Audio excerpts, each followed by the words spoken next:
সাংসদের কাছে টাকা চাইলেন প্রাক্তন মন্ত্রী, সৌমিত্র খাঁর কাছে টাকা চাইলেন শ্যামাপ্রসাদ মুখোপাধ্যায়। ঠিক কি ঘটনা ঘটেছে আরো ডিটেল জানাতে পারবে দেবব্রত রয়েছে আমার সাথে। দেবব্রত, একদমই দেখো, ভারতীয় সেনাদের প্রতি শ্রদ্ধা জানিয়ে ও অপারেশন সিঁদুরের সাফল্য কামনায় বিষ্ণুপুরে আজ তিরঙ্গা যাত্রা ছিল বিজেপির পক্ষ থেকে। এবার সেখানেই বিষ্ণুপুরের বিজেপি সাংসদ সৌমিত্র খাঁ তিনি ওই মিছিলে পা মেলান।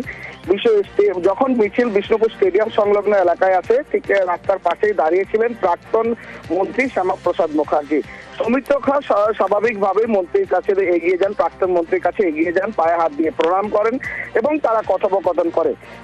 প্রাক্তন মন্ত্রী শ্যামাপ্রসাদ মুখার্জিকে আমরা জিজ্ঞাসা করলে কি কথোপকথন হলো, তিনি বললেন সৌমিত্র খাঁয়ের কাছে তিনি কিছু টাকা পান, অর্থাৎ তার প্রাপ্য টাকা ফিরিয়ে দিতে বলেছেন। কিসের টাকা, কোন ঘটনার টাকা সেটা তো তিনি পরিষ্কার করেননি, তবে তিনি জানিয়েছেন সৌমিত্রের কাছে তিনি টাকা পান, সেই টাকা দাবি করেছেন।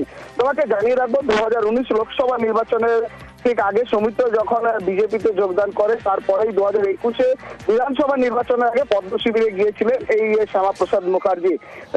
এর আগেও তৃণমূলে থাকাকালীন দুজনে একই দলে ছিলেন।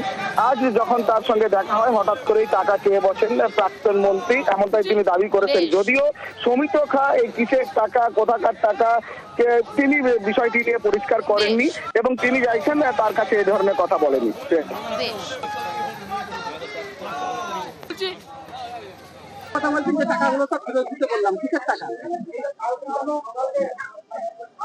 বলছে একটাই কথা, যে আমি তো নিজে বুঝলাম না কিসের টাকা, আপনি শুনলেন, আমি তো শুনলাম না।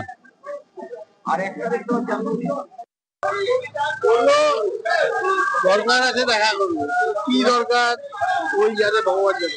আপনার সাথে পায়ে হাত দিয়ে প্রণাম করলো, বরাবরই হ্যাঁ বরাবরই করো। আজকে না তো কি বললো, এসে কি দেখা করে কি বললো? আমি বললাম কি রে তোর মাস্টার যে তোকে কিছু টাকা পয়সা দিয়ে দে। আসি পরের খবরে। জয়ন্ত সিং এর বাড়ি ভাঙা মামলায় কড়া হাইকোর্ট, দ্রুত দুটো তলা ভাঙার নির্দেশ বিচারপতি। বাড়ি ভাঙতে আরো বেশি সময় চেয়ে আবেদন কামারহাটি পুরসভার।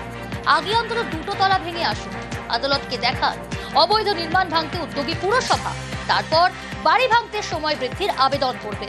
কামারহাটি পুরসভার আবেদনে পর্যবেক্ষণ হাইকোর্টের। পর্যবেক্ষণ বিচারপতি গৌরাঙ্গ কান্তের বেঞ্চে। গত সোমবার 4 সপ্তাহের মধ্যে জয়ন্ত সিং এর বাড়ি ভাঙার নির্দেশ কোর্টে।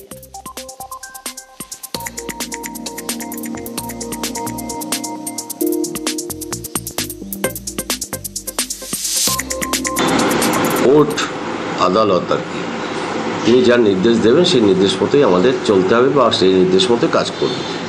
তো আমরা চেয়েছিলাম এই কারণেই যে একটা বড় বাড়ি, সেটা একটা সময়টা বেশি লাগারই কথা, কারণ এখনও কাকে দিয়ে ভাঙবো, কাকে দিয়ে ভাঙাবো, যেহেতু আমাদের ইনফ্রাস্ট্রাকচার নেই, সে কারণে আমার চিন্তা হচ্ছে যে সময়টা একটু বেশি লাগবে। সেই কারণে আমরা আবেদন করেছি আমার কিন্তু করতে হবে, কোর্টের নির্দেশ সেটা নিশ্চয়ই করতে হবে আর করবো।